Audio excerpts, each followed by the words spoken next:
So good morning everyone and welcome back students. I wish to take a typical topic in DBMS and I wish to just explain how simple is the database name system is.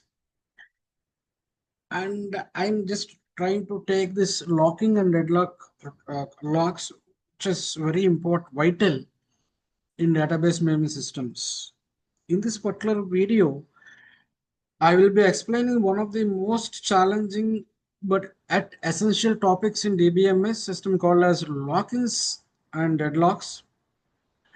As database grows and more user access data at the same time, and it's critical to ensure these transactions do not interface with each other. That's where locking mechanisms comes into play.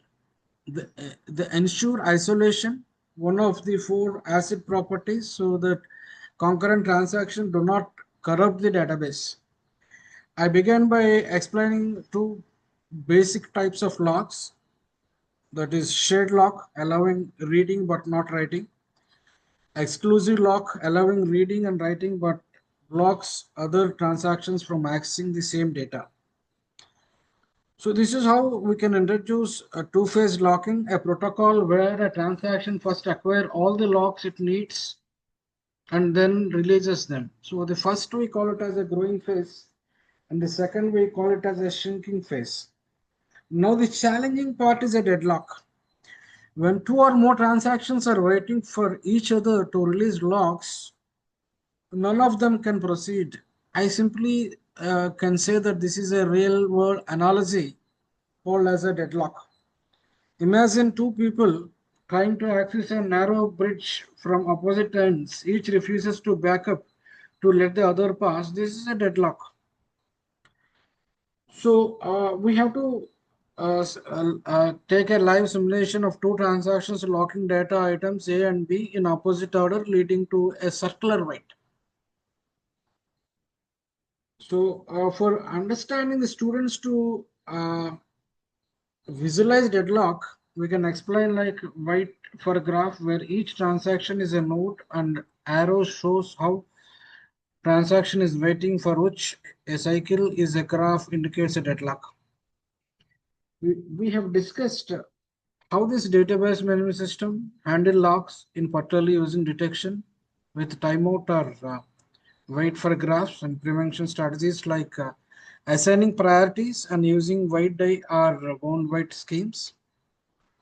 In this session, we have encouraged students to act transactions, use role play, and simulate locking scenarios with markers, helping them visualize the dependencies and issues. At the end of the session, students felt like confusing theory now made logical sense and interesting.